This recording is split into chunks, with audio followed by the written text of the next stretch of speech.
The sterile white walls of the oncology center felt colder than usual that morning as I sat in the waiting room, clutching my appointment card with trembling fingers. The clock on the wall read 8:47 a.m., and my chemotherapy session was scheduled for 9 Gaobai. I kept glancing toward the entrance, hoping to see familiar faces walking through those automatic doors. But the only people entering were strangers carrying their own burdens of illness and hope. Before we jump back in, tell us where you're tuning in from, and if this story touches you, make sure you're subscribed, because tomorrow I've saved something extra special for you. My daughter Emily had promised she'd be here. Of course I'll drive you, Mom, she'd said just 3 days earlier, her voice warm with reassurance over the phone. This is important. We'll all be there to support you. My son Michael had echoed the same sentiment, and even my sister Patricia had committed to making the drive from across town. Yet here I was, completely alone, watching other patients being comforted by their loved ones while I faced the most frightening medical journey of my life in solitude. The nurse called my name, and I stood on unsteady legs, my purse feeling heavier than it should have as I followed her down the familiar hallway toward the treatment room. "Is someone coming to pick you up afterward?" she asked kindly, glancing at the empty chair beside me where my family should have been sitting. I forced a smile and lied, saying they'd be here soon, even though my phone showed no missed calls. No apologetic text messages, no explanation for their absence. As the IV needle slipped into my arm and the chemotherapy drugs began flowing into my bloodstream, I closed my eyes and felt something shift inside me. Not just the familiar nausea that would follow in a few hours, but something deeper. A quiet realization that perhaps I had been fooling myself about the people I thought I could count on. What they didn't know, what none of them had ever suspected, was that while they saw me as just Barbara Lewis, the retired elementary school teacher who needed their help and sympathy, I had been building something extraordinary in the shadows of my quiet life. My name is Barbara Lewis, though most people have always called me Barb, and for 63 years I lived what everyone around me considered a perfectly ordinary life. I taught 3rd grade at Maplewood Elementary for 37 years, married my college sweetheart Robert when I was 24, and raised 2 children in a modest ranch house on Elm Street, in a town where everyone knew everyone else's business. Or at least they thought they did. Robert and I had what appeared to be a traditional marriage. He worked as a mechanical engineer at the local manufacturing plant, bringing home a steady paycheck that covered our mortgage, car payments, and family vacations to the same lake house we rented every summer for 2 decades.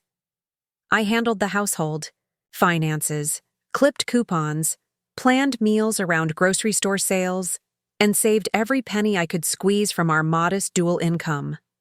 To our friends and neighbors, we were the picture of middle-class stability, living within our means and never asking for more than life had given us. What Robert never knew, what our children Emily and Michael never suspected, and what I never shared with anyone, was that I had inherited a small sum of money from my grandmother when I was 28 years old. It wasn't a fortune by any stretch of the imagination, just $15,000 that my grandmother had saved throughout her entire life, stashing away quarters and dollar bills in coffee cans and old jewelry boxes. She left it to me with a handwritten note that simply said, "For the smart girl who always asked the right questions." Instead of spending that money on a family vacation or home improvements like Robert suggested, I made a decision that would change the trajectory of my entire life, though no one would realize it for decades. I invested every penny of that inheritance in a small startup company that was developing educational software for schools. The year was 1987, and personal computers were just beginning to find their way into classrooms across America. Most people thought it was a risky investment, too uncertain, too new. But as a teacher, I could see the writing on the wall. Technology was going to transform education, and I wanted to be part of that transformation. The company struggled for the first few years, and there were moments when I thought I had made a terrible mistake with my grandmother's money. Robert would occasionally ask about the inheritance, and I would simply tell him I had invested it conservatively and that it was doing fine. He never pressed for details, trusting that his practical wife was being sensible with money as she always had been. Meanwhile, I spent my evenings after grading papers reading everything I could find about technology stocks, market trends, and emerging companies. I subscribed to financial magazines under my maiden name and had them delivered to the school so Robert wouldn't see them arriving at our house. By 1995, the educational software company had been acquired by a larger corporation, and my initial $15,000 investment had grown to nearly $200,000. I was stunned, thrilled, and terrified all at once. This was more money than Robert and I made combined in 3 years, and I had earned it through careful research and what turned out to be exceptional timing. But instead of celebrating or sharing the news with my family, I made another decision that would set the pattern for the next 30 years of my secret financial life. I reinvested the money, diversifying into technology stocks that I had been quietly researching. Apple was still recovering from near bankruptcy, Microsoft was becoming a household name, and dozens of smaller companies were creating the foundation for what would become the Internet revolution. I opened investment accounts under my name only, using my school address for all correspondence, and began building a portfolio that grew steadily year after year, while my family continued to see me as the frugal teacher who worried about spending too much on groceries. The routine became second nature to me. During my lunch breaks at school, I would call my broker to check on my investments or research new opportunities. I used my classroom computer to monitor stock prices and read financial news websites that my colleagues assumed were educational resources.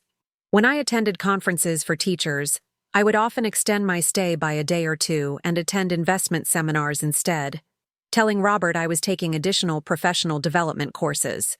He was proud of my dedication to education and never questioned why I seemed so enthusiastic about learning new teaching methods. Our children grew up completely unaware that their mother had become what financial advisors would call a sophisticated investor. Emily, our oldest, was focused on her studies and later her career in marketing. Michael showed more interest in sports and eventually became a high school football coach.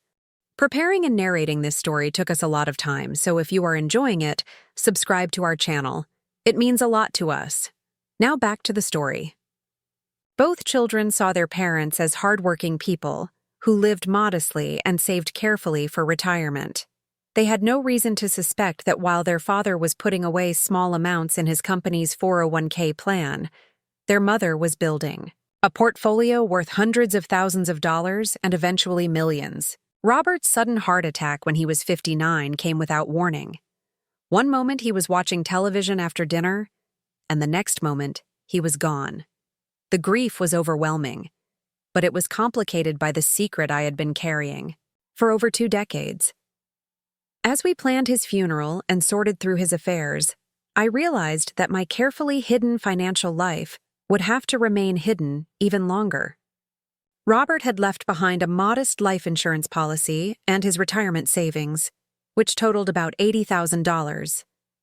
Our children and extended family rallied around me, worried about how a retired teacher would manage financially as a widow. They insisted on helping me understand our finances, going through bank statements and bills with the assumption that Robert had handled all the important monetary decisions. I let them believe it, nodding gratefully as Emily explained how to balance a checkbook, and Michael offered to help me create a budget for living on Social Security and Robert's small pension. All the while, my investment accounts continued to grow, compounding returns on decades of careful stock selection and reinvestment. By the time I was 55 and officially widowed, my hidden portfolio was worth more than $3 million. The irony wasn't lost on me that my family saw me as vulnerable and financially dependent, just as I was becoming truly wealthy. But there was something comforting about their perception, something that allowed me to continue living the simple life I had always enjoyed, while knowing I had the security and freedom that comes with financial independence. I continued teaching for another 8 years after Robert's death, not because I needed the income, but because I genuinely loved working with children, and my colleagues had no idea that the modest teacher in room 14 could have retired decades earlier. During those years as a widow, my investment strategy became even more sophisticated. I had learned to read market trends, understand economic cycles, and identify emerging opportunities before they became obvious to mainstream investors. I invested early in companies that would later become household names, rode the dot-com boom carefully by taking profits before the crash, and positioned myself perfectly for the recovery that followed. My financial advisor, whom I met with quarterly, at his office 2 towns away, often told me I had one of the most impressive portfolios he had ever managed for someone who wasn't a professional investor. When I finally retired from teaching at 63, my family threw me a small party at Emily's house. They spoke lovingly about my decades of dedication to education and worried openly about how I would adjust to living on a fixed income. Emily had already started researching senior discounts and community programs for retirees, while Michael suggested I might want to consider moving to a smaller apartment to reduce my expenses. I smiled and thanked them for their concern, all while knowing that my investment portfolio had grown to over $8 million and was generating more passive income each month than my teaching salary had ever provided. The cancer diagnosis came 6 months after my retirement party. Stage 3 breast cancer. Aggressive but treatable according to Dr. Morrison, my oncologist. The news hit our family like a devastating storm.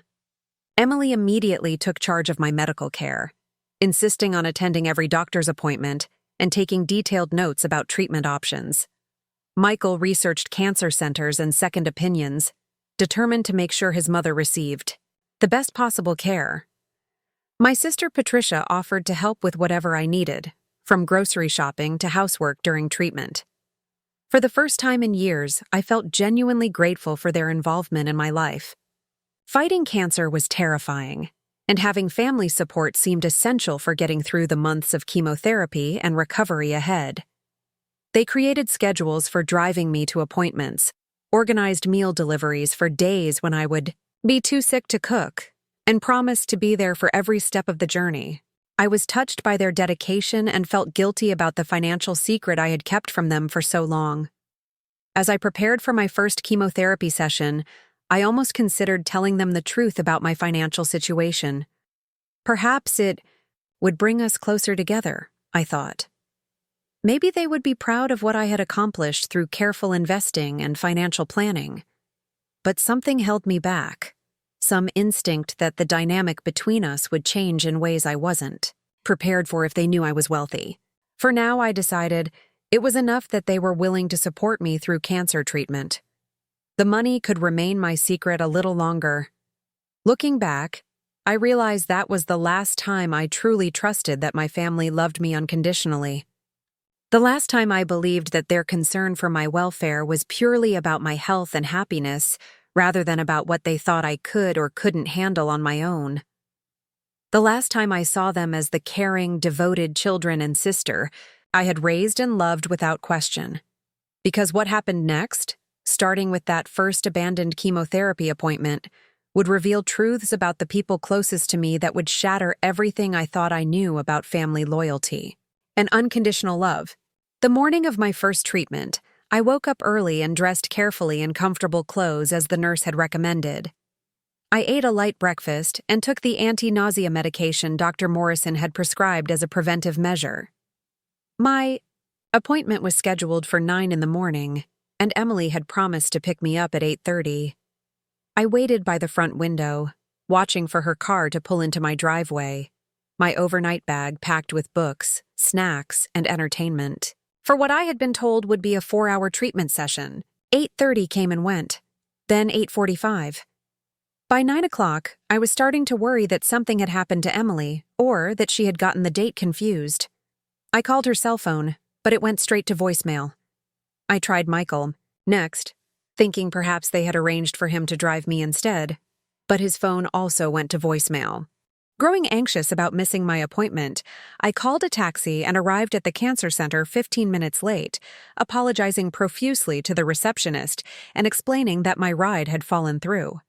That was the beginning of what would become a pattern over the next several months.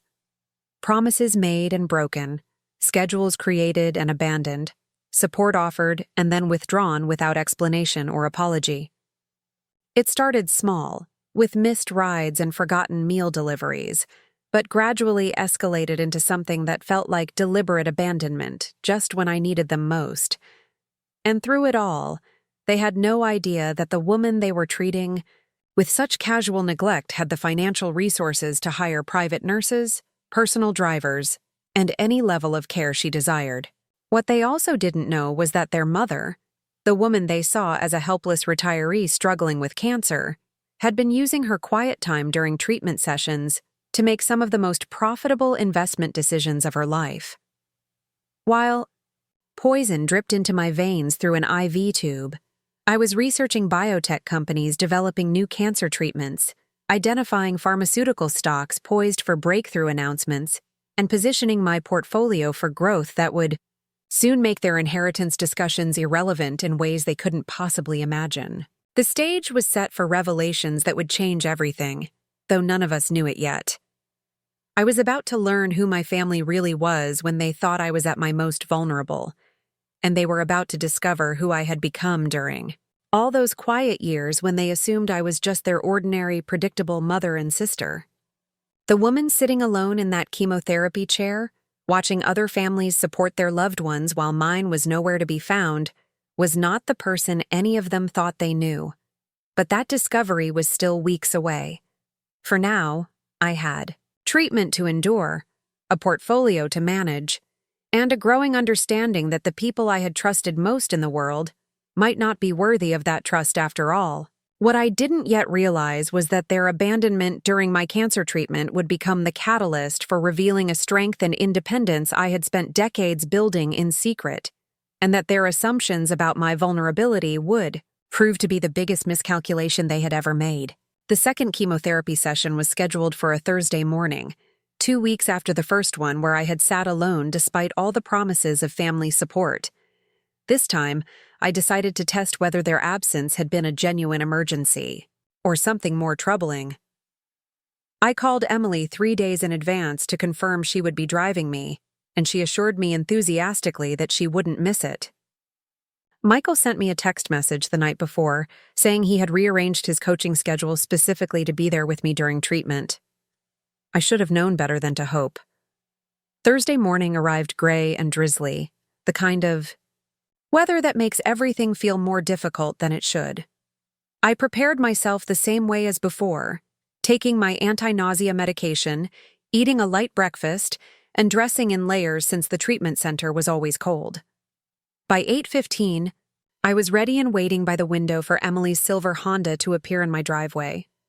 The minutes ticked by slowly, each one adding weight to the growing pit in my stomach that had nothing to do with cancer, and everything to do with the sinking realization that I was going to be abandoned again. At 8:45, 15 minutes before my appointment time, I called Emily. The phone rang 4 times before going to voicemail. Her cheerful recorded voice told me to leave a message and she'd get back to me as soon as possible. I left a brief message asking if she was on her way, trying to keep the hurt and frustration out of my voice. Then I called Michael, with the same result. Voicemail. This time, I didn't wait until the last minute to arrange alternative transportation. I had already looked up the number for a medical transport service that specialized in cancer patients, and I called them with enough time to arrive punctually for my appointment. The driver was a kind woman named Rose, who had been doing this work for over a decade. During the 20-minute drive to the cancer center, she told me about other patients she had driven who were going through treatment alone. "You'd be surprised how common it is," she said gently, glancing at me in the rearview mirror. "Families mean well, but they often don't understand how important consistency is during treatment. They think missing one appointment won't matter, or they assume someone else will step in." Rose's words stung because they rang so true. I thanked her for the ride and scheduled her to pick me up after my 4-hour treatment session. As I walked into the cancer center for the second time in 2 weeks, I noticed other patients being accompanied by attentive family members, just as I had during my first visit. The contrast between their experience and mine was becoming impossible to ignore. The oncology nurses were kind and professional, but I could see the concern in their eyes when they realized I was alone again. During previous visits, they had asked about my support system, emphasizing how important it was to have help during the difficult weeks ahead. I had confidently told them about my children and sister, describing the elaborate care schedule they had created for me. Now I felt embarrassed by those conversations, wondering if the nurses could see through my attempts to project the image of a supported patient. Dr. Morrison stopped by during my treatment to check on my progress and ask about side effects from the first session. I had experienced the expected fatigue and nausea, but nothing unmanageable. What I didn't tell him was that the emotional impact of my family's absence had been far worse than any physical symptoms. He asked about my support system, and I found myself giving vague, positive responses while the chemotherapy drugs dripped slowly into my bloodstream. "It's important that you don't try to handle this alone," Dr. Morrison said, his voice carrying the authority of someone who had seen too many patients struggle without adequate help. "Cancer treatment affects the whole family, and healing happens faster when patients feel supported and cared for." I nodded and smiled, assuring him that I was well taken care of, even as I sat completely alone in that treatment chair, with no idea whether anyone in my family even remembered where I was. Supposed to be that morning, after Dr. Morrison left, I settled in for the long treatment session with a book and my phone. But instead of reading, I found myself checking my investment accounts and researching new opportunities, as had become my habit during the quiet hours of chemotherapy. The irony wasn't lost on me that while my family saw me as a burden requiring their care and attention, I was actively managing a portfolio worth millions of dollars and making financial decisions that would have impressed professional money managers. That morning, I had been following a small biotech company that was developing a revolutionary cancer treatment. Their stock had been undervalued for months, but I had been reading their research publications and following their clinical trial results. Everything pointed to a major breakthrough announcement within the next few weeks. Using my phone, I purchased 10,000 shares while sitting in that treatment chair, a decision that would prove to be one of the most profitable trades of my investing career. The juxtaposition was striking. My family believed I needed their help to manage basic daily tasks, yet I was confidently investing amounts of money that exceeded their annual salaries. They saw me as vulnerable and dependent, while I was actively growing wealth that could secure not just my own future, but theirs as well, if I chose to share it. The disconnect between their perception and reality was becoming more apparent with each passing day. When Rose picked me up after treatment, she asked how I was feeling and whether my family would be helping me at home that evening. I told her I would be fine on my own, which was true, though not for the reasons she probably assumed. That night, as I dealt with the familiar waves of nausea and fatigue, I also monitored after-hours trading and planned my investment strategy for the following week. The side effects of chemotherapy were manageable with the right medications and rest. The side effects of family abandonment were proving to be much more complicated. The pattern continued through my third and fourth treatments. Each time, Emily or Michael would confirm they would be there, and each time I would find myself making alternative arrangements when they failed to show up. Their excuses, when they bothered to provide them, became increasingly weak and transparent. Emily claimed she had forgotten about an important work presentation. Michael said his team had an unexpected practice that he couldn't miss. My sister Patricia simply stopped responding to my calls altogether. By the fifth treatment, I had stopped asking for their help entirely. I had Rose's medical transport service on speed dial, and I had learned to prepare for the physical and emotional challenges of treatment sessions on my own. What surprised me was how liberating it felt to stop depending on people who had proven themselves unreliable. For the first time in months, I wasn't disappointed when Thursday mornings arrived, because I no longer had expectations that could be shattered. During these weeks of learning to navigate cancer treatment independently, something interesting began happening with my investment portfolio. The biotech stock I had purchased during my second treatment session announced positive clinical trial results, and the stock price tripled overnight. My early investment in a pharmaceutical company developing immunotherapy treatments paid off when they received FDA approval ahead of schedule. The technology stocks I had been holding for years continued their steady climb as artificial intelligence and biotechnology sectors experienced unprecedented growth. While my family assumed I was struggling financially and would need their help, managing my modest retirement savings, my net worth was approaching $10 million. The monthly dividend income from my portfolio exceeded what most people earned in annual salaries. I could have afforded to hire a private medical team, travel to any cancer treatment center in the world, or fund experimental treatments that weren't covered by insurance. Instead, I continued living in my modest house, driving my 10-year-old car and maintaining the image of a frugal retiree that my family expected to see. The decision to keep my wealth secret wasn't about deception exactly.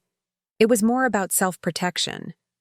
I had seen how money changed family dynamics, how knowledge of inheritance could alter relationships and motivations. Part of me wondered if my children's growing absence from my life was related to assumptions they had made about my financial situation. Perhaps they believed there was nothing significant to inherit, and therefore less reason to invest time and energy in maintaining a close relationship with their sick mother. That thought, when it first occurred to me during my 6th treatment session, was more painful than any physical side effect I had experienced. The possibility that their love and concern was conditional on what they believed I could provide for them financially was almost too devastating to consider. But as weeks passed and their absence became more pronounced, I found myself unable to dismiss the idea entirely. The 7th treatment brought an unexpected revelation. As I sat in my usual chair, managing my investment accounts on my phone, between conversations with nurses, I overheard a phone conversation taking place in the chair next to mine. The patient, a woman about my age, was speaking with her daughter about financial concerns related to her treatment. She was worried about the cost of medications, the impact of missed work on her family's budget, and whether they would be able to afford the additional treatments her doctor had recommended. Listening to her conversation made me realize how completely different my situation was from most cancer patients. Money wasn't a concern for me at all.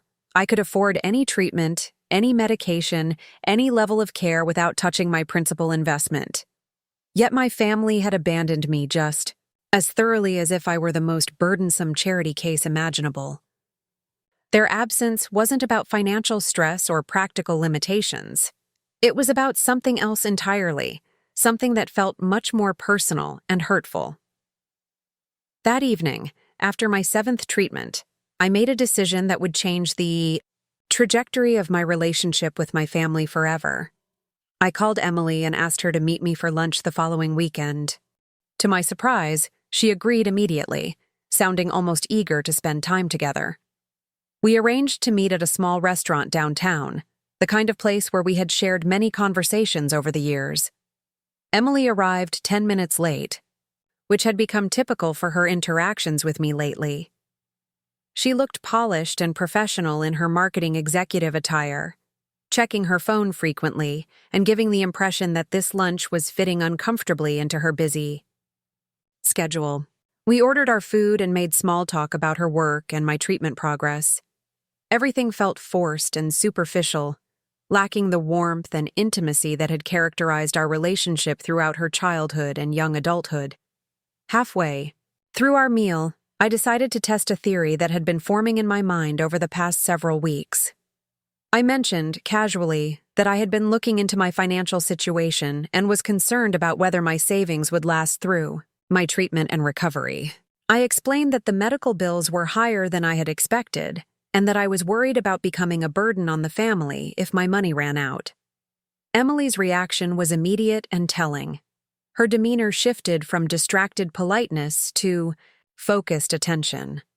She put down her phone and leaned forward, suddenly very interested in the details of my financial concerns.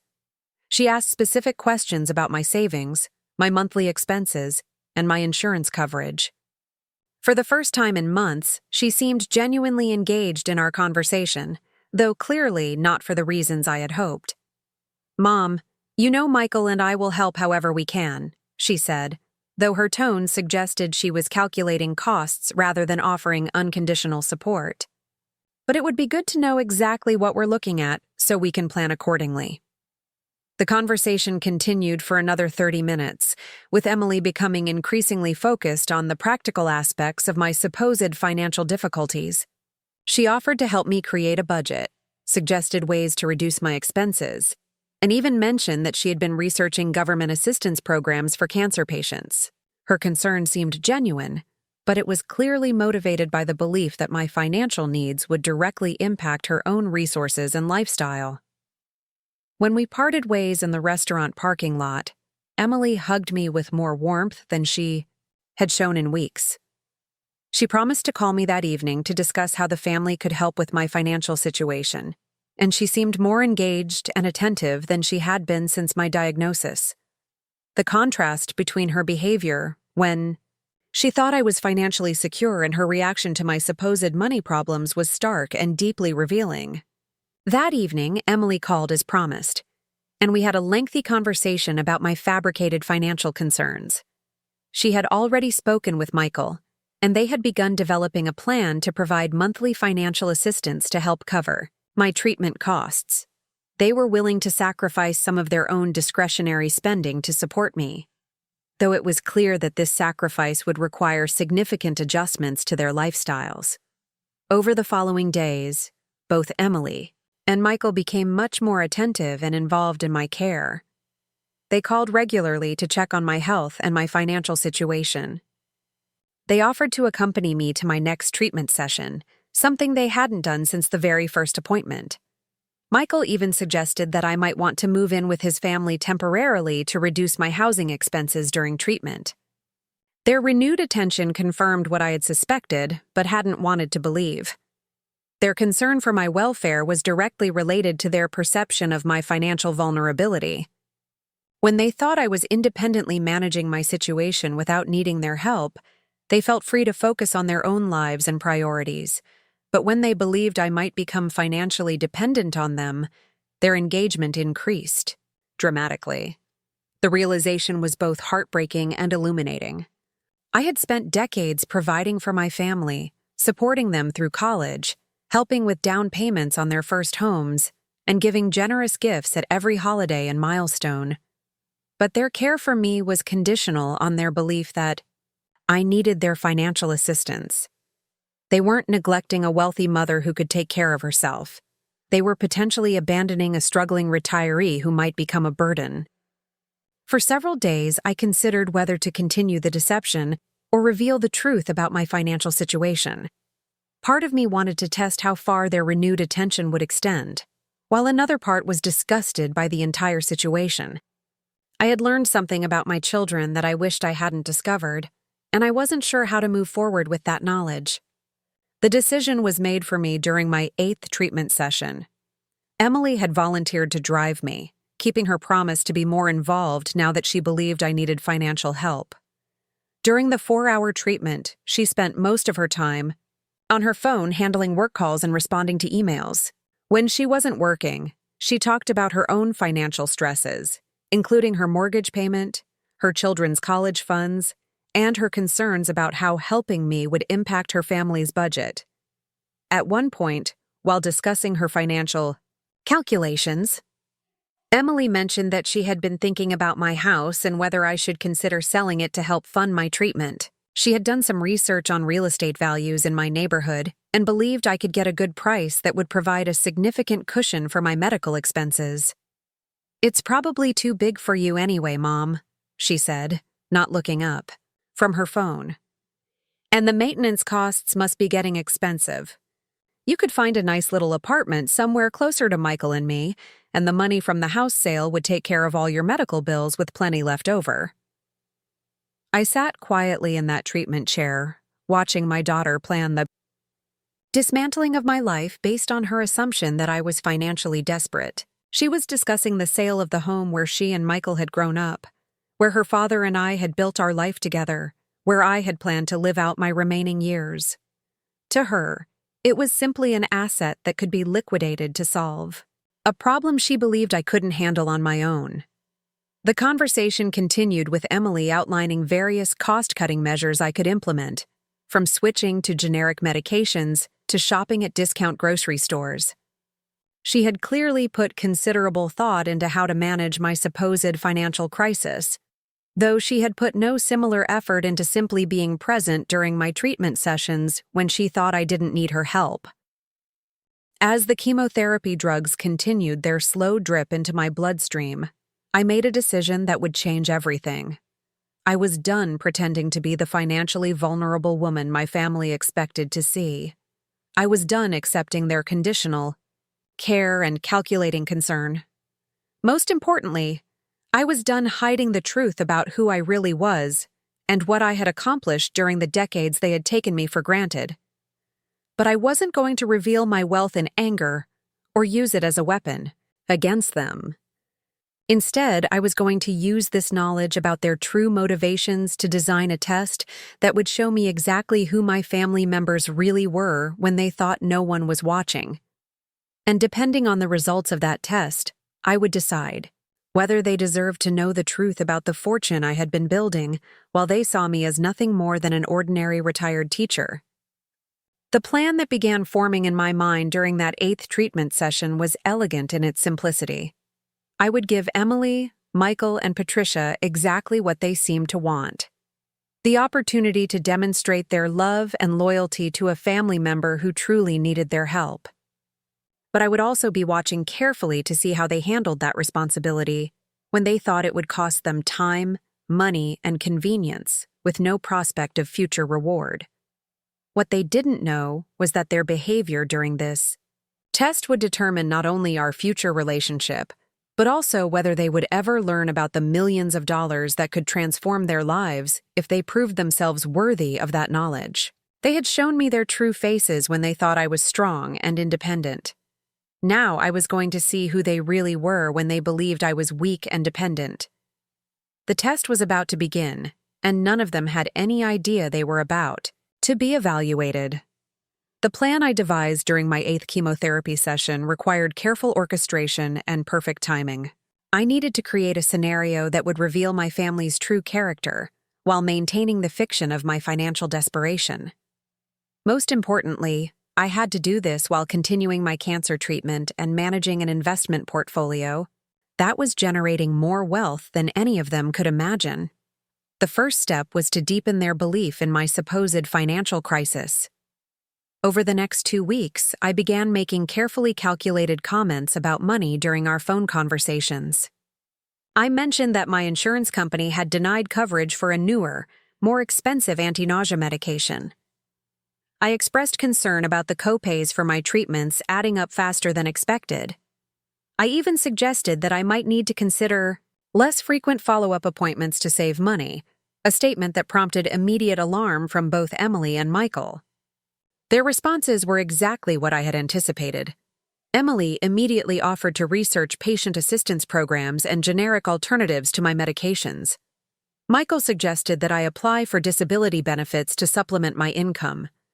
Both of them became increasingly involved in the practical aspects of my treatment, though their involvement was clearly motivated by financial calculations rather than emotional support. During this period, my actual financial situation was experiencing unprecedented growth. The biotech stocks I had purchased during my early treatment sessions were performing beyond my most optimistic projections. 3 separate companies in my portfolio announced breakthrough clinical trial results within the same month, causing their stock prices to surge. My pharmaceutical investments were benefiting from increased focus on cancer research and immunotherapy development. Even my conservative technology holdings were climbing steadily as artificial intelligence applications expanded into healthcare. By my 10th treatment session, my portfolio had crossed the $12 million threshold. The irony of sitting in a cancer treatment center while managing such extraordinary wealth was not lost on me. I was using my phone to execute trades worth hundreds of thousands of dollars, while my family believed I was struggling to afford basic medical care. The contradiction between perception and reality had become almost surreal. Emily accompanied me to that 10th session, having insisted that she wanted to understand exactly what my treatment involved so she could better help me manage the associated costs. She brought a notebook and pen, taking detailed notes about the medications being administered, the length of the session, and the medical terminology the nurses used. Her dedication to documenting every aspect of my care was impressive, though I knew her motivation was primarily financial rather than medical. During the 4-hour treatment, Emily made several phone calls to insurance companies and billing departments, advocating aggressively for coverage of my treatments and medications. She spoke with the authority of someone protecting a significant financial investment, which, in her mind, she was. Her willingness to spend hours navigating medical bureaucracy on my behalf was touching, even though I knew it stemmed from her desire to minimize the family's financial burden rather than genuine concern for my well-being. While Emily worked diligently on my supposed financial problems, I quietly managed my actual financial empire. I sold positions in companies that had reached my target prices, reallocated funds into emerging market opportunities, and researched new investments in companies developing cancer treatments that I was learning about firsthand through my own medical experience. The expertise I was gaining as a cancer patient was actually improving my investment strategy in the healthcare sector. That afternoon, as Emily drove me home from treatment, she outlined a comprehensive plan she had developed for managing my financial crisis. She had researched every available assistance program, identified potential cost savings in my monthly budget, and even calculated how much she and Michael could contribute monthly to help cover my expenses. Her thoroughness was remarkable, and her willingness to make personal financial sacrifices seemed genuine. However, her plan included several elements that revealed how dramatically her perception of me had changed since she believed I was financially vulnerable. She suggested that I should consider selling most of my possessions to reduce both my expenses and the need for family financial support. She recommended that I downsize to a small apartment in a less expensive area, preferably one closer to either her house or Michael's so they could provide more direct assistance. Most tellingly, Emily had researched the legal process for establishing financial power of attorney, suggesting that it might be wise for me to give her or Michael the authority to make financial decisions on my behalf if my condition worsened. She presented this as a practical safeguard against my potential cognitive decline during treatment, but the timing was suspicious given her recent increased interest in my financial affairs. The conversation continued over dinner at my house, with Emily explaining each element of her plan in detail. She had clearly invested significant time and effort in developing solutions to problems she believed I was facing. Yet the underlying assumption throughout her presentation was that I was incapable of managing these challenges independently and needed her guidance and control to navigate my financial difficulties. As she spoke, I found myself observing her, with the detached analysis I typically reserved for evaluating investment opportunities. Emily was demonstrating efficiency, dedication, and problem-solving skills, but she was also revealing a fundamental lack of respect for my capabilities and autonomy. She was treating me like a financial problem to be solved, rather than a mother who deserved support and dignity during a health crisis. The next phase of my test began the following week when I called a family meeting to discuss my situation. I invited Emily, Michael, and my sister Patricia to dinner at my house, telling them I needed their advice on some important decisions about my treatment and finances. All three accepted immediately, which was notable since getting them together in one place had been nearly impossible during the early weeks of my diagnosis. I spent considerable time preparing for that dinner, both logistically and emotionally. The meal itself was simple, designed to reinforce the image of a woman trying to save money wherever possible. I served homemade soup, bread, and salad, apologizing for not providing the more elaborate meals they had enjoyed at my table in the past. I mentioned that I was trying to reduce my grocery budget to help manage my medical expenses.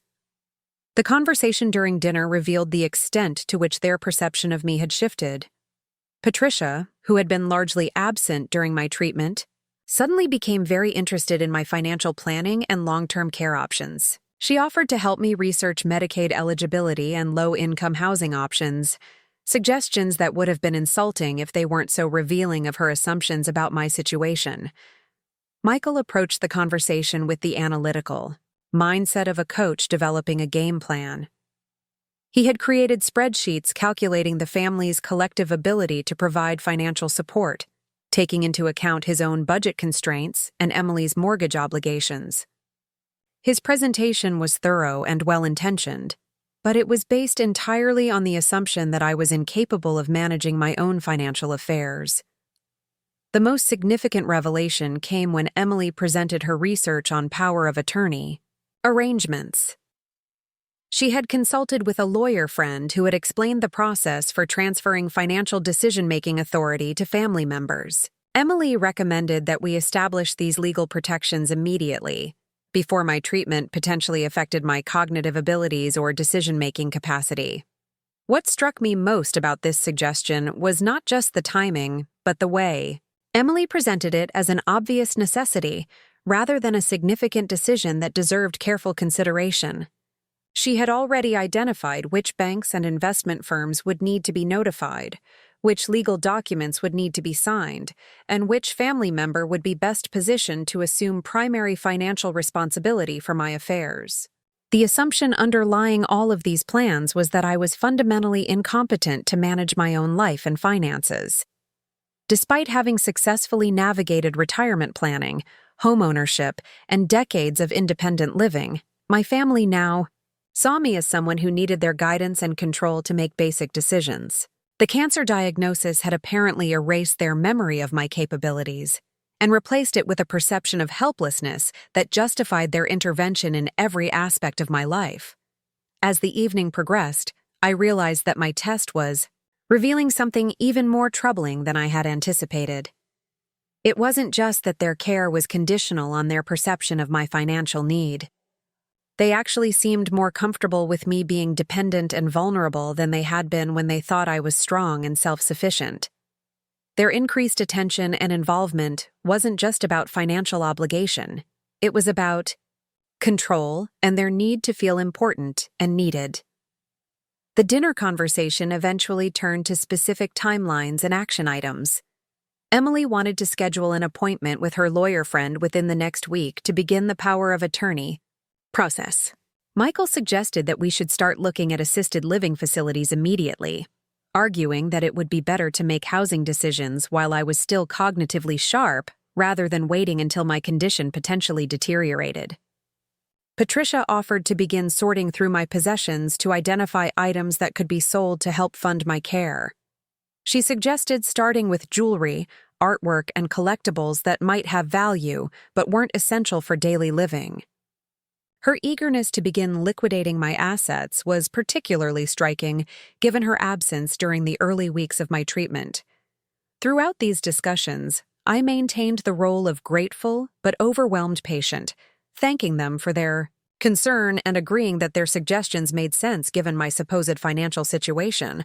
But internally, I was documenting every assumption they made, every decision they attempted to make on my behalf, and every indication of how they really viewed my capabilities and worth. The evening ended with a detailed action plan that would have effectively transferred control of my life to my family within the next few weeks. Emily would handle legal and financial matters, Michael would manage housing and care decisions, and Patricia would oversee the disposition of my personal property. Each of them had claimed specific areas of authority over my life, dividing up responsibilities like executives taking over a failing business.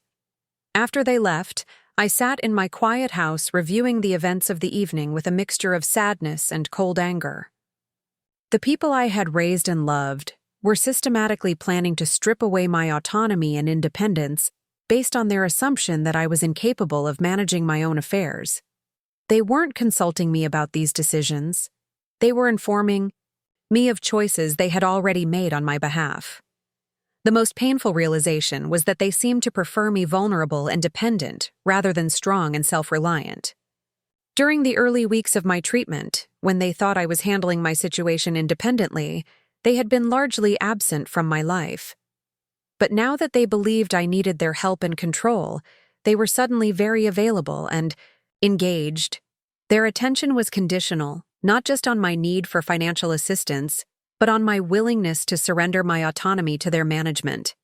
That night, I made several decisions that would fundamentally alter the trajectory of my relationships with Emily, Michael, and Patricia. First, I would continue the test for exactly 4 more weeks, giving them ample opportunity to demonstrate whether their increased involvement was motivated by genuine love and concern, or by the satisfaction of having control over someone they perceived as helpless. Second, I would document everything they did and said during this period, creating a record of their behavior when they thought I was vulnerable and dependent. This documentation would serve multiple purposes. It would help me remember the truth about their character if I ever felt tempted to doubt what I was witnessing, and it would provide evidence if I ever needed to explain my future decisions to others who might question my judgment. Third, I would use this period to make some strategic changes to my estate planning and financial arrangements. If my family was revealing their true nature by attempting to take control of assets they believed were modest, I needed to protect the wealth they didn't know existed from similar attempts in the future. The following morning, I called my financial advisor and attorney to schedule appointments for the next week. I told them I needed to review and update my estate planning documents, and I wanted to explore additional asset protection strategies. Neither of them questioned the timing, since many cancer patients choose to update their financial planning during treatment. I also began implementing more sophisticated investment strategies, taking advantage of my family's belief that I was financially distressed to make moves they would never expect. I purchased additional positions in companies developing cutting-edge cancer treatments, invested in medical device manufacturers that were creating revolutionary diagnostic equipment, and bought shares in pharmaceutical giants that were likely to benefit from the aging population's increased healthcare needs. My investment activity during this period was driven not just by profit potential, but by a desire to build wealth that would demonstrate the dramatic extent of my family's miscalculation. Every successful trade, every profitable investment, every increase in my portfolio value was evidence of capabilities they had chosen to ignore and intelligence they had decided to dismiss. By my 12th treatment session, my portfolio had grown to over $14 million. The monthly dividend income alone exceeded the annual financial assistance my family was planning to provide for my supposed financial crisis. The gap between their perception of my situation and the reality of my wealth had become a chasm that would be impossible for them to comprehend when the truth was eventually revealed. Emily accompanied me to that 12th session, having appointed herself as my primary caregiver and financial manager. She brought a folder containing documents she wanted me to sign, including preliminary power of attorney forms and authorizations for her to communicate with my healthcare providers about treatment costs and insurance coverage. During the treatment, Emily spent most of her time on her phone coordinating various aspects of the plan she had developed for managing my life.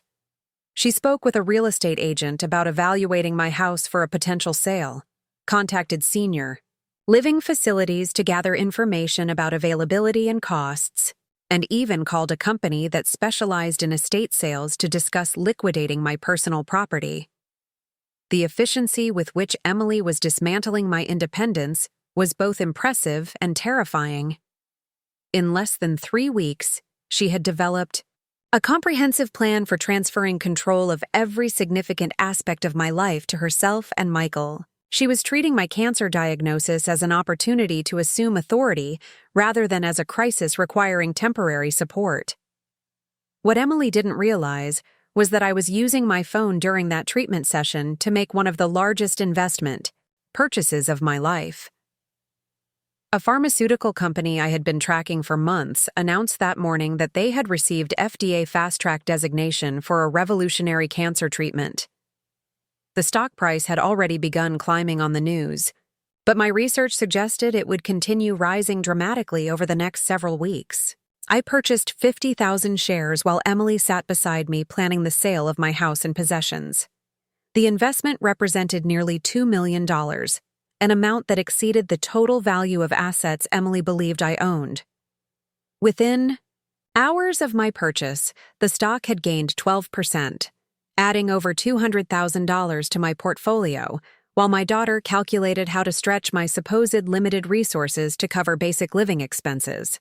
The contrast between Emily's assumptions about my financial situation and the reality of my wealth had reached absurd proportions. She was agonizing over whether I could afford generic medications while I was casually making investment decisions that could fund luxury healthcare for hundreds of cancer patients. She was researching low-income housing options while I was generating passive income that exceeded most people's annual salaries. That evening, Emily called to update me on the progress she had made during the day. She had scheduled 3 appointments for me to visit assisted living facilities, arranged for a real estate agent to evaluate my house, and contacted a lawyer to finalize the power of attorney documents. She spoke with the satisfaction of someone who had accomplished significant tasks on behalf of someone incapable of handling these responsibilities independently. As Emily outlined the schedule she had created for the next week, I realized that my test had revealed everything I needed to know about my family's true character. They were not just willing to assume control of my life when they thought I was vulnerable. They were eager to do so. They preferred me dependent and manageable rather than independent and strong. Their increased attention and care was not motivated by love, but by the satisfaction of having authority over someone they perceived as helpless. The time had come to begin planning the revelation that would show them exactly who they had been trying to control, and exactly how dramatically they had misjudged the woman they thought they knew. The transformation of my family's behavior had become so complete that I almost didn't recognize the people I had raised and loved for decades. Emily had appointed herself as my primary decision-maker with an efficiency that would have impressed corporate executives. Michael had assumed the role of practical coordinator, managing logistics and timelines with military precision. Patricia had positioned herself as the family historian and asset manager, cataloging my possessions and researching their potential value with an attention to detail that surprised me. What struck me most profoundly was how comfortable they had become with making decisions about my life without consulting me.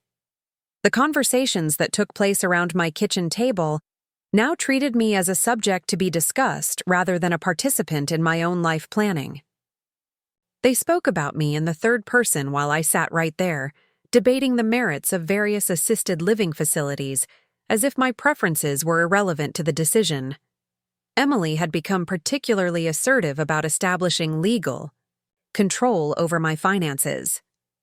She called me daily with updates on her research into power of attorney arrangements, Medicare benefits, and asset protection strategies that would prepare for my anticipated cognitive decline. Her assumption that my mental faculties would deteriorate was not based on any medical evidence or doctor's recommendations, but rather on her belief that cancer patients inevitably became incapable of managing their own affairs. The irony of her assumptions was breathtaking. While Emily researched strategies for protecting my supposedly modest assets from poor decision-making, I was making investment choices that would have impressed professional fund managers. During the week she spent consulting with elder law attorneys about my presumed incompetence, I generated more profit from strategic stock trades than she earned in 6 months at her marketing job. My 14th chemotherapy session was scheduled for a Wednesday morning in early November. Emily had insisted on driving me, bringing along a folder of documents she wanted to review during the treatment. She had become increasingly focused on formalizing her authority over my finances, expressing concern that delays in establishing proper legal protections could leave me vulnerable if my condition worsened unexpectedly. The treatment center had become my unofficial office for managing my investment portfolio. While other patients read books or watched television during their 4-hour sessions, I monitored market activity, researched emerging opportunities, and executed trades using my phone and tablet. The nurses had grown accustomed to seeing me engaged with financial websites and assumed I was managing my modest retirement accounts with the careful attention that fixed-income seniors typically required. That Wednesday morning brought particularly exciting news in the biotech sector.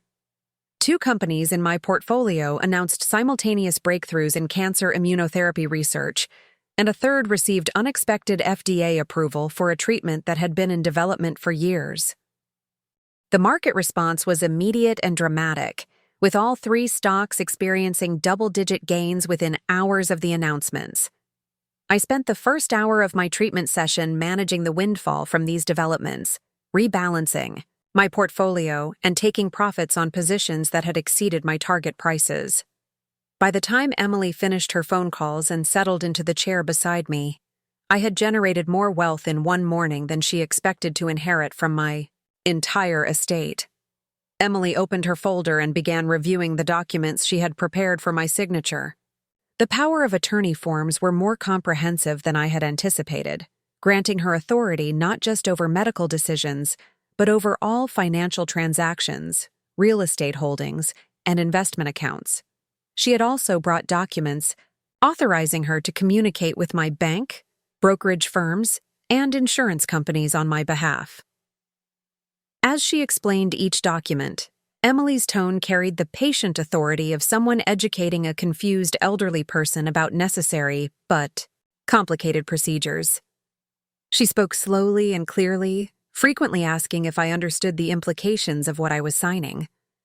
Her assumption that I needed this level of explanation was particularly galling, given that I was simultaneously managing investment transactions more complex than anything she had ever encountered in her marketing career. The most revealing moment came when Emily began discussing her plans for reorganizing my finances once she had legal authority. She had researched high-yield savings accounts and conservative investment options that would provide steady, predictable returns on my assets. Her strategy was designed to preserve capital rather than grow wealth, based on her assumption that my primary financial goal should be making my modest savings last as long as possible. Emily's conservative approach to investment management would have been disastrous if applied to my actual portfolio. The aggressive growth strategies that had built my wealth over decades required risk tolerance and market sophistication that she clearly lacked. Her plans would have converted my dynamic, profitable investment portfolio into a stagnant collection of bonds and certificates of deposit earning minimal returns. While Emily outlined her financial management strategy, I quietly executed a trade. I purchased additional shares in a medical device company whose stock had dropped temporarily on unfounded regulatory concerns. My analysis suggested the decline was an overreaction that would correct itself within weeks, providing an excellent opportunity to increase my position at a discount. The purchase involved nearly $300,000, an amount that exceeded Emily's annual income and would have funded the conservative investment plan she was proposing for several years. The treatment session continued with Emily making phone calls to various professionals she wanted to involve in managing my affairs. She spoke with a financial planner who specialized in senior citizens, an estate planning attorney who focused on incapacity issues, and a geriatric care coordinator who could help transition me to assisted living when my condition required it. Each conversation reinforced her narrative that I was an elderly woman whose declining health necessitated comprehensive professional management of her simple financial affairs. What Emily didn't realize was that I was listening to her conversations, while simultaneously participating in an investor conference call about emerging trends in cancer treatment development. The contrast between her assumptions about my capabilities and the reality of my activities was becoming almost comedic.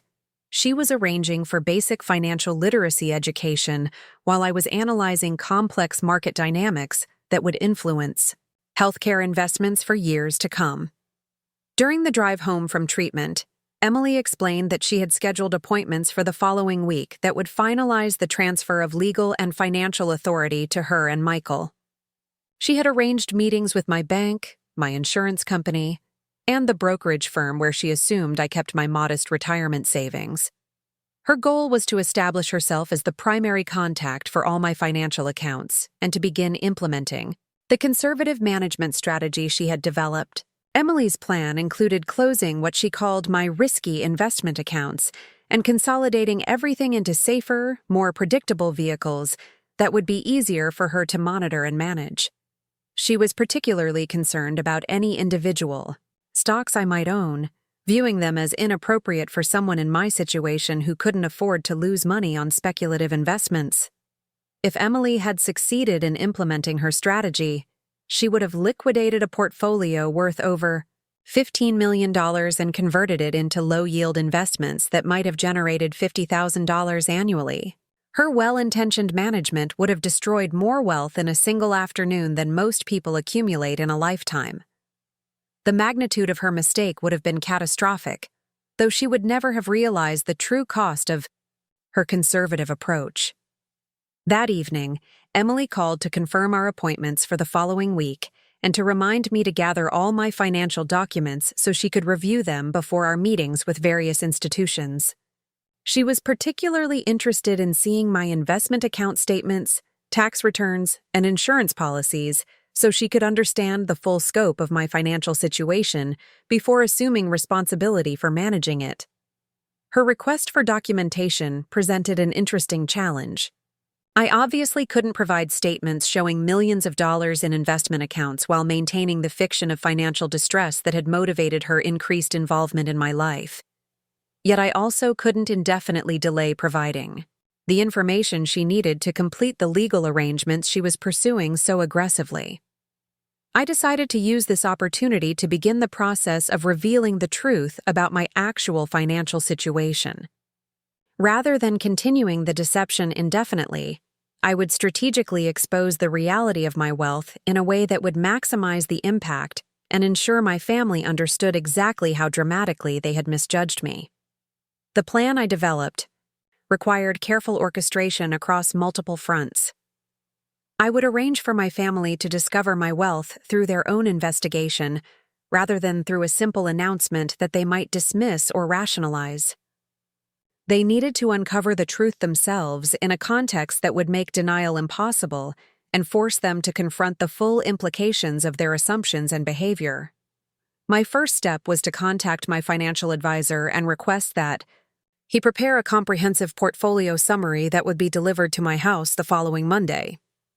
I asked him to include detailed account statements, performance reports, and tax implications that would clearly demonstrate the scope and sophistication of my investment activities over the past 3 decades. The documents would arrive by certified mail, requiring a signature, and creating an obvious moment of discovery.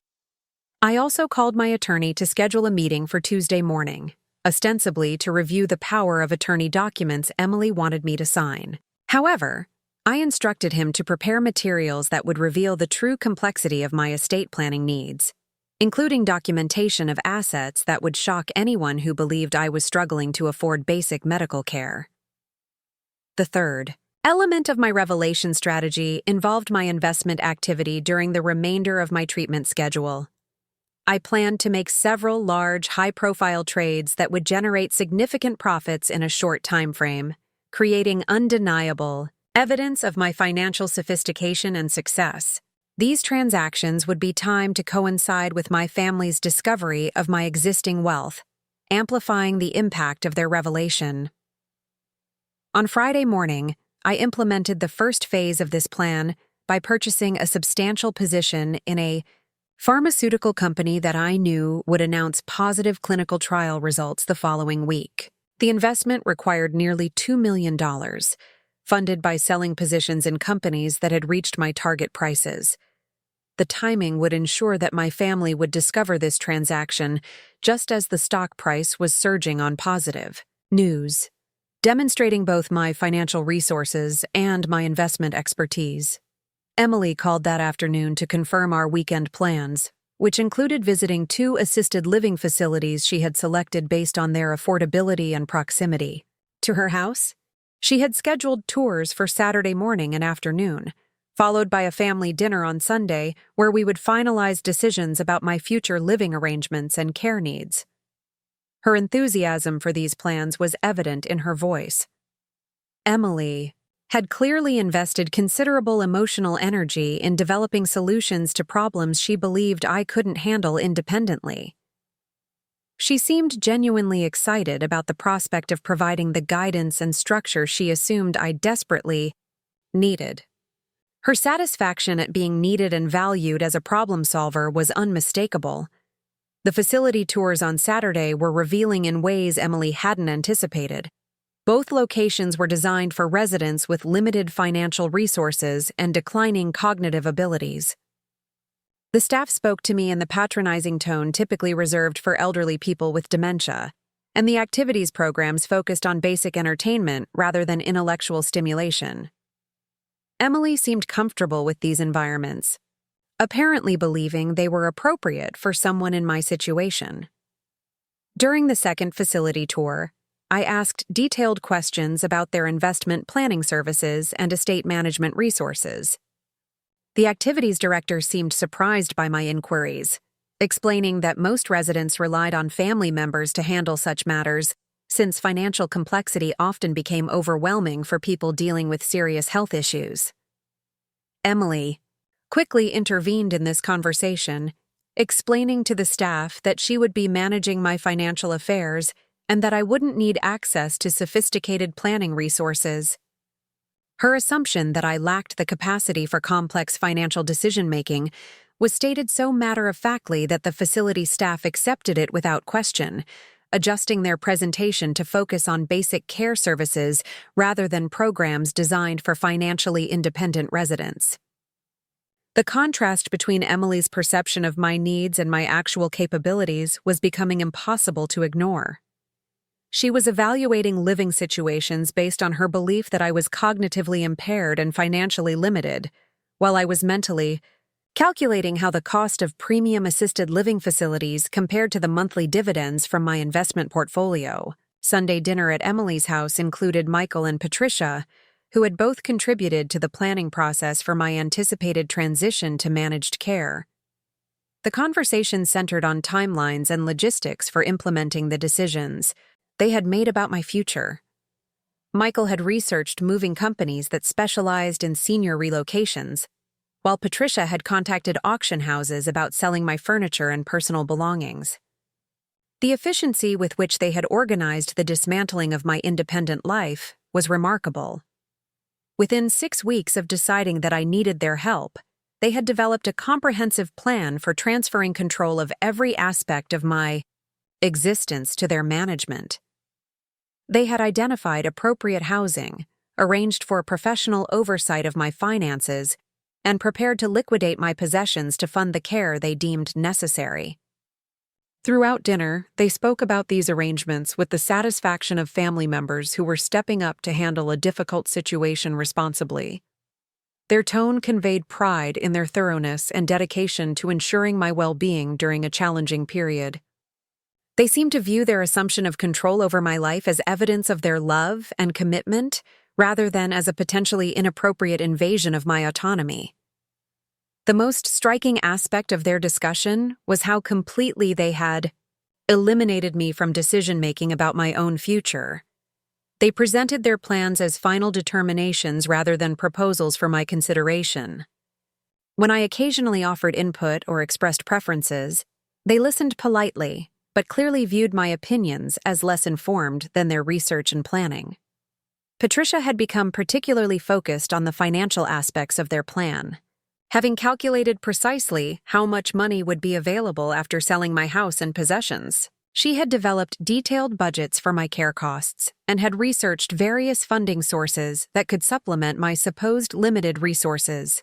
Her analysis was thorough and well-intentioned, but it was based entirely on assumptions about my financial situation that were spectacularly incorrect. As the evening progressed, I realized that my family had created a narrative about my situation that served their psychological needs as much as it addressed my practical requirements. By positioning themselves as my rescuers and protectors, they had found roles that made them feel important, needed, and morally superior. Their assumption of authority over my life wasn't just about helping me. It was about satisfying their own need to be valued and essential. The revelation I had planned for the following week would shatter this narrative completely. They would discover that the vulnerable, dependent woman they thought they were rescuing was actually one of the most financially successful people they knew. The helpless patient they had been managing was capable of making investment decisions that generated more wealth in a day than they earned in months. More importantly, they would realize that their increased attention and involvement in my life had been motivated not by my actual needs, but by their assumptions about my limitations. They had been more available and caring when they thought I was helpless than they had been when they believed I was strong and independent. Their love and support had been conditional on their perception of my vulnerability. Monday morning arrived with the gray November sky that made everything feel heavier and more serious. I woke early and prepared for what I knew would be a transformative day for my entire family. The certified mail delivery was scheduled for mid-morning, and Emily had planned to arrive shortly afterward to help me review my financial documents before our appointments later in the week. As I waited for the delivery that would begin the process of revealing my true financial situation, I reflected on the journey that had brought me to this moment. The cancer diagnosis that had initially seemed like the worst thing that could happen to me had actually provided an opportunity to see my family's true character. Their behavior during my supposed vulnerability had shown me exactly who they were when they thought no one was watching and judging their actions. The woman they were about to discover was not the person they thought they had been helping for the past 2 months. Barbara Lewis was not a financially struggling retiree who needed their guidance and protection. She was a sophisticated investor who had built extraordinary wealth through decades of careful research and strategic decision-making. She was someone who had been managing complex financial affairs while they were still in elementary school, and who continued to generate substantial profits while undergoing cancer treatment. The revelation would force them to confront not just their misconceptions about my capabilities, but their assumptions about what I deserved from them in terms of respect, consideration, and autonomy. They would have to acknowledge that their willingness to assume control over my life had been based not on my actual needs, but on their preference for me being dependent rather than independent. Most importantly, they would understand that their inheritance expectations, which had clearly influenced their recent behavior, were based on a fundamental misunderstanding of what I had accomplished during the decades they had taken me for granted. The modest retirement savings they had been calculating and planning to manage represented a tiny fraction of wealth that could transform their own lives if they proved themselves worthy of that knowledge. The doorbell rang at exactly 10:30, announcing the arrival of the certified mail that would begin the process of changing everything. My family thought they knew about me and about themselves. The certified mail envelope felt heavier than it should have when I signed for it at my front door. The delivery driver handed me the thick package with a professional smile, unaware that he was delivering documentation that would fundamentally alter my family's understanding of reality. I held the envelope for a moment before setting it on my kitchen counter, knowing that once I opened it, there would be no returning to the fiction that had governed my relationships for the past 2 months. Emily's car pulled into my driveway. Exactly 15 minutes later, arriving with the punctuality that had characterized her management of my supposed crisis. She knocked briefly before using her key to enter, calling out a cheerful greeting as she made her way to the kitchen where she expected to find me waiting with the financial documents she had requested. Instead, she found me sitting at the table with an unopened certified mail package and an expression she couldn't quite interpret. "What's that, Mom?" she asked, settling into the chair across from me with the comfortable authority she had assumed over the past several weeks. "Did something important arrive?" I handed her the envelope without explanation, watching her face as she read the return address from Meridian Investment Management. the firm that had been handling my portfolio for over a decade. Emily's expression shifted from casual curiosity to focused attention as she realized this was correspondence from an investment company she had never heard me mention.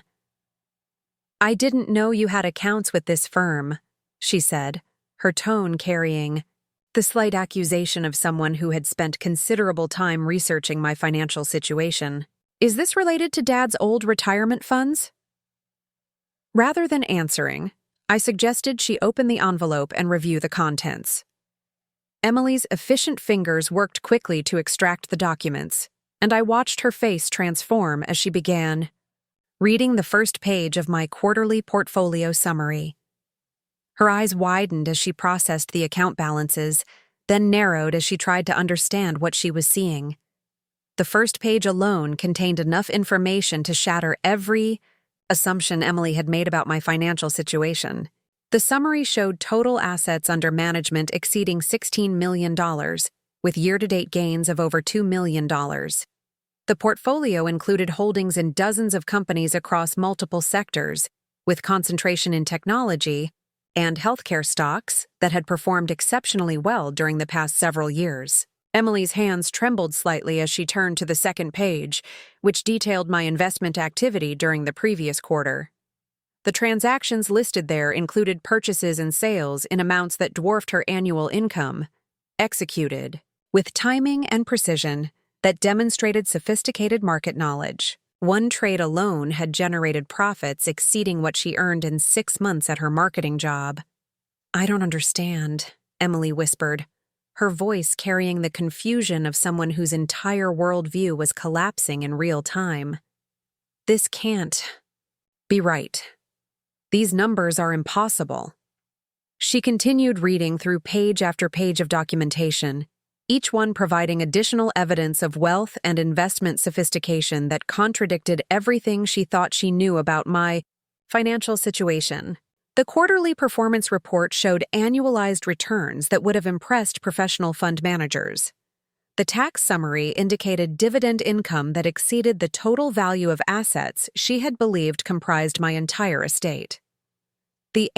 Silence in my kitchen stretched for several minutes as Emily processed the implications of what she was reading. Her carefully constructed plans for managing my modest finances were revealed as completely irrelevant to my actual situation. The power of attorney documents she had prepared were designed to protect assets that represented a tiny fraction of my real wealth. The assisted living facilities she had selected were appropriate for someone with limited resources, not for someone who could afford the most luxurious care available anywhere in the world. "How long have you had this much money?"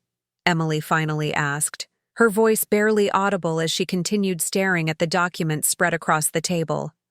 I explained the basic timeline, starting with my grandmother's modest inheritance and my decision to invest in educational software companies during the early days of the technology revolution.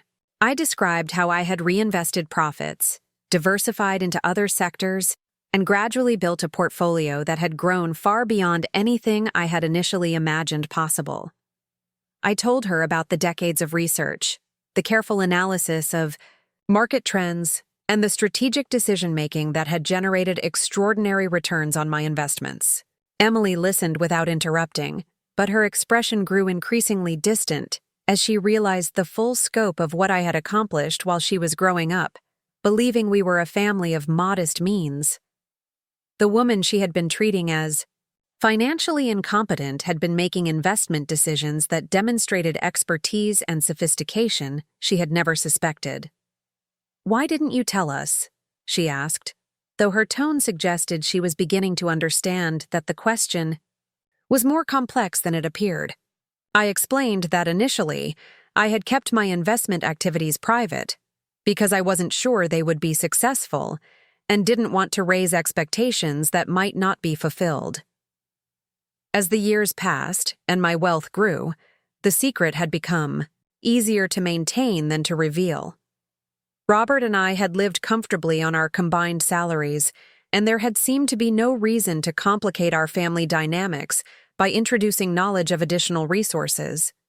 But the real answer to Emily's question was more uncomfortable for both of us. I had learned during the past 2 months that my family's treatment of me was fundamentally different when they believed I was vulnerable and dependent compared to when they thought I was strong and independent.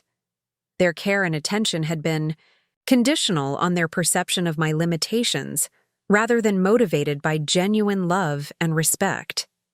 As Emily absorbed this information, I could see her mind working through the implications for our recent interactions.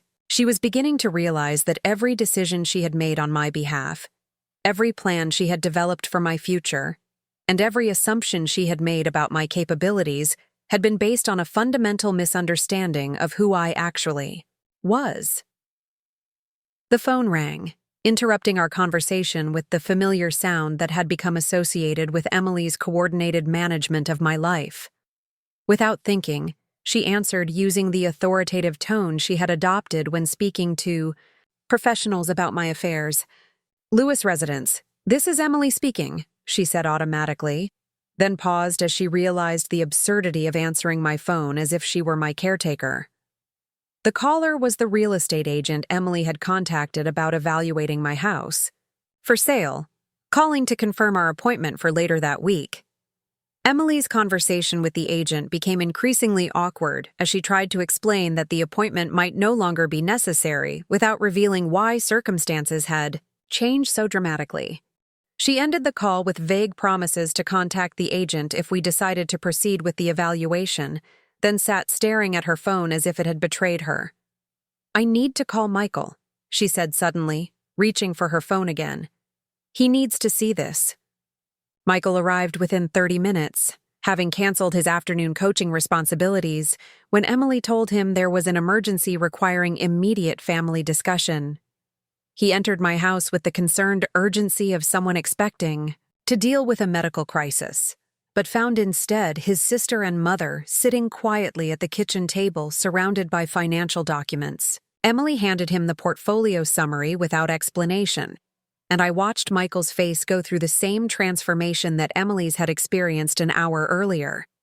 His expression shifted from confusion to disbelief to a kind of stunned comprehension that made him seem younger and more vulnerable than I had seen him appear in years.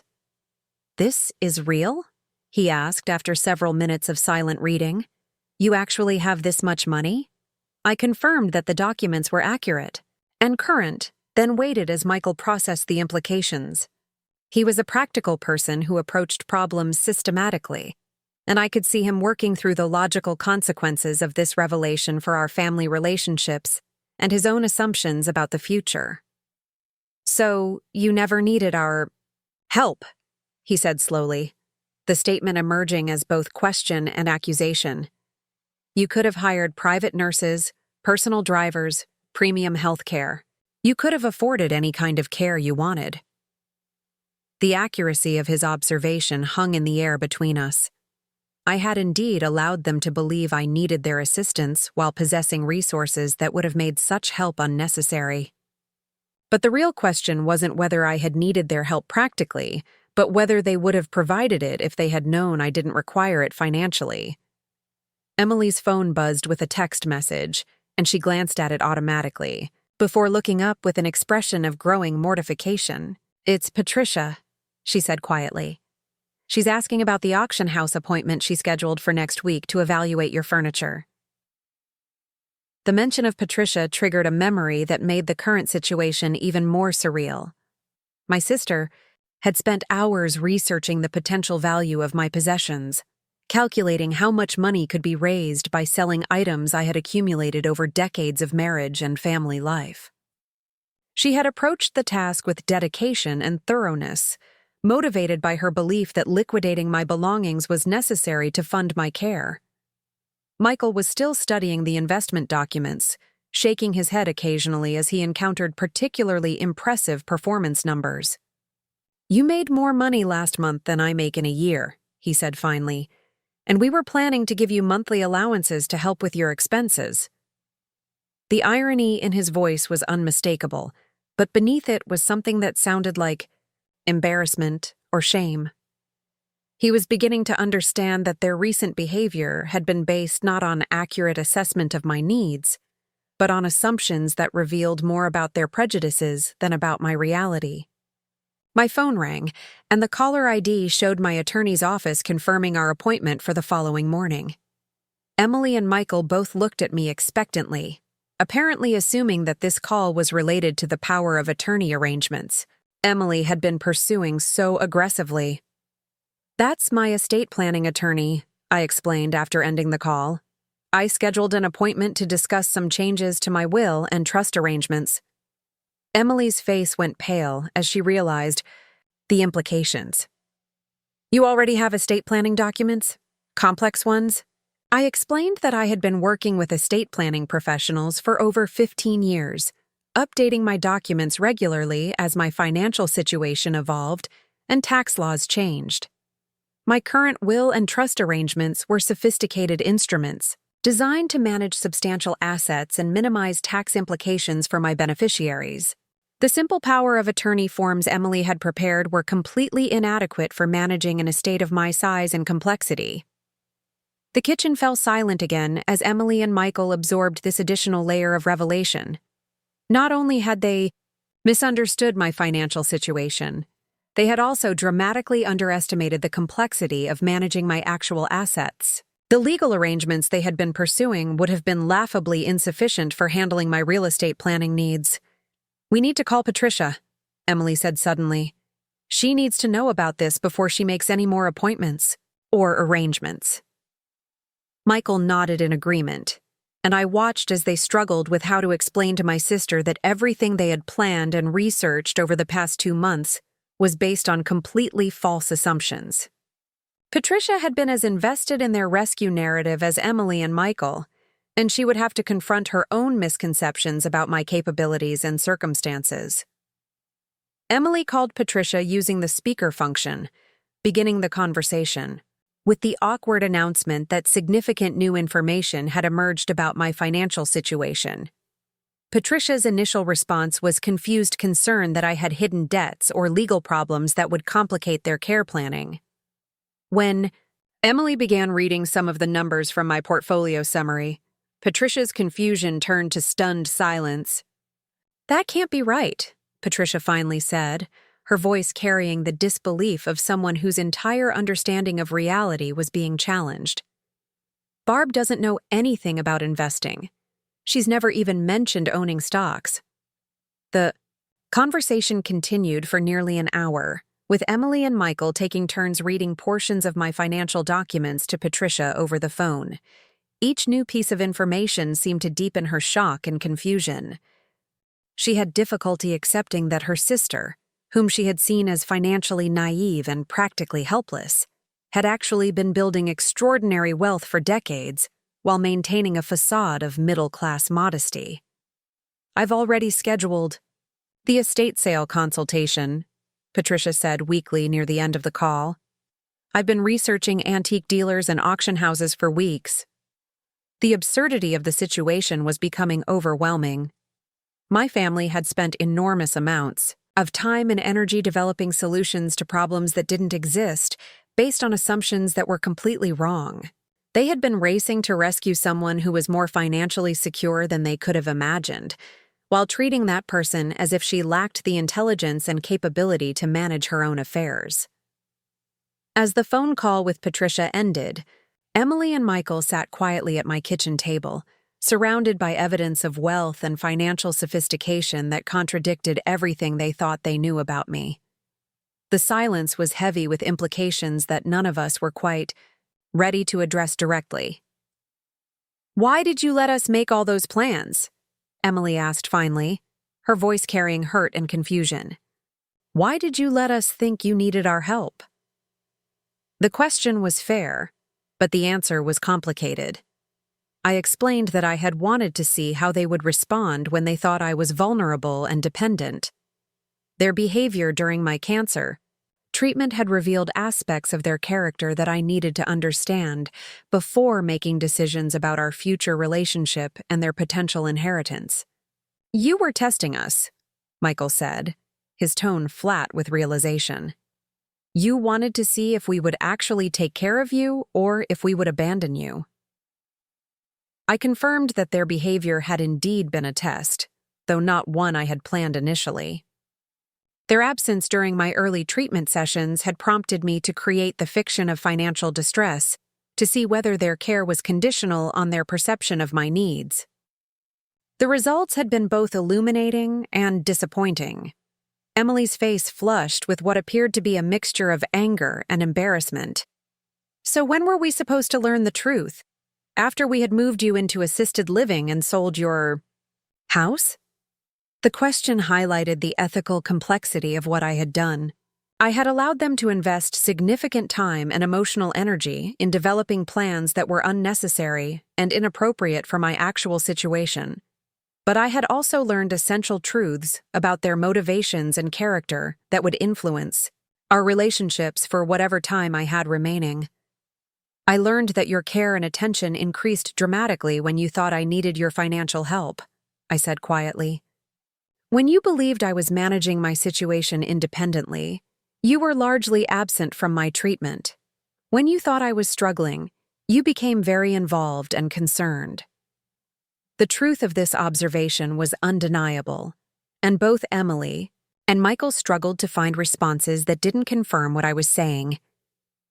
They had been more available, more attentive, and more caring when they believed I was vulnerable than when they thought I was strong. Michael was the first to acknowledge the pattern directly. "We thought you were handling everything fine on your own," he said defensively. "We didn't want to interfere if you didn't need help." But Emily was beginning to understand the deeper implications of what had happened. "You're saying we only cared about you when we thought you needed us to take care of you," she said slowly. "When we thought you were independent, we assumed you didn't want our involvement." The conversation was approaching territory that would be difficult for all of us to navigate. We were talking about love, family loyalty, and the conditions under which care and attention are provided. These were not abstract philosophical questions, but practical issues that had real consequences for how we would relate to each other going forward. "I'm saying that your behavior was different when you thought I was helpless compared to when you thought I was capable," I replied carefully. "And I needed to understand whether your concern was motivated by genuine love or by your sense of obligation to someone you perceived as unable to manage independently." The weight of this distinction settled over the kitchen like a heavy blanket. We all understood that we were discussing something fundamental about family relationships and the nature of care provided across generations. The conversation was no longer about money or medical treatment, but about respect, autonomy, and the assumptions we make about people based on our perceptions of their vulnerabilities. Emily stood up suddenly and began pacing around the kitchen, her movements agitated and uncertain. "I don't know how to process this," she said, gesturing toward the financial document still spread across the table. "Everything we thought we knew about you, about our family, about the future. It's all wrong." Michael remained seated but was clearly struggling with similar feelings. "I keep thinking about all the conversations we had about your finances, all the plans we made," he said. "We were treating you like you couldn't understand your own situation." The recognition was painful for all of us. They were confronting. The reality that they had been condescending and controlling toward someone who was actually more financially sophisticated than they were.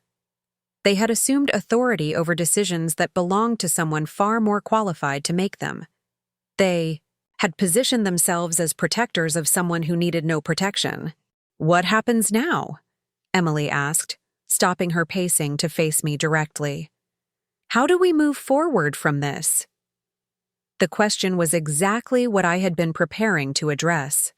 The revelation of my wealth was not the end of the story, but the beginning of a new chapter in our relationships.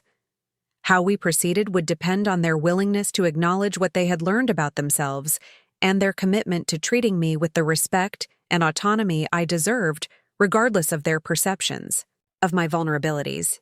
I explained that my cancer treatment would continue for several more weeks and that I would need emotional support during that process. But I would no longer accept being treated as incompetent or incapable of making decisions about my own life. If they wanted to be involved in my care, it would be as partners in my healing rather than as managers of my supposed incompetence.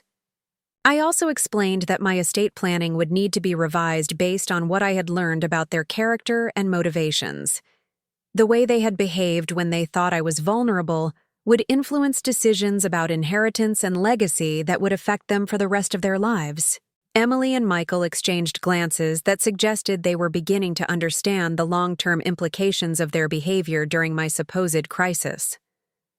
They had been auditioning for roles in my future without realizing they were being evaluated. Their performance during that audition would determine not just our ongoing relationship, but also their financial futures.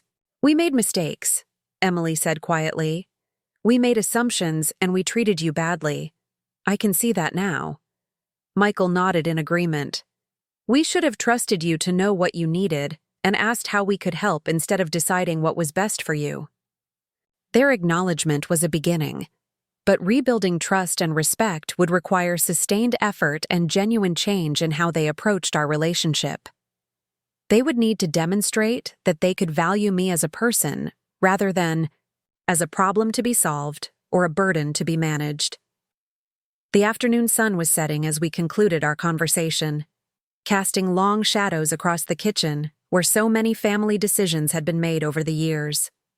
The documents scattered across the table represented not just financial wealth, but also the revelation of capabilities and achievements that my family had never recognized or appreciated. As Emily and Michael prepared to leave, they both seemed smaller and more uncertain than they had appeared in weeks. The confidence they had displayed while managing my supposed crisis had evaporated, replaced by the humbling recognition that they had fundamentally misjudged the person they thought they were helping. "Will you tell us about your investments sometime?" Michael asked as he gathered his jacket. "I'd like to understand how you learned to do this." The question suggested a willingness to see me as someone with knowledge and expertise, rather than as someone who needed their guidance and protection. It was a small step toward the kind of respectful relationship I hoped we might eventually rebuild. Emily hugged me goodbye with an awkwardness that reflected her uncertainty about how to relate to the person I had revealed myself to be. "I'm sorry, Mom," she whispered. "For all of it." Her apology was a beginning, but it would take time and consistent behavior to repair the damage that had been done to our relationship. Trust, once broken, requires patient rebuilding through actions rather than words. After they left, I sat, alone in my quiet house, surrounded by the financial documents that had changed everything. The numbers on those pages represented more than money. They represented decades of quiet determination, careful research, and strategic thinking that my family had never suspected I possessed. The cancer treatment would continue, but I would face it with the dignity and autonomy I deserved rather than the false helplessness my family had tried to impose on me. I had learned who they really were when they thought I was vulnerable, and they had learned who I really was when I chose to reveal my strength. The future remained uncertain, but it would be shaped by truth rather than assumptions, by respect rather than condescension, and by relationships based on reality rather than fiction. I had been building more than financial wealth during those quiet decades. I had been building the foundation for a life of independence and dignity that no one could take away from me. The revelation was complete, but the real work of rebuilding our family relationships based on truth and mutual respect was just beginning. Whether Emily, Michael, and Patricia would prove themselves worthy of the legacy I had built remained to be seen. Up next, you've got 2 more standout stories right on your screen. If this one hit the mark, you won't want to pass these up. Just click and check them out.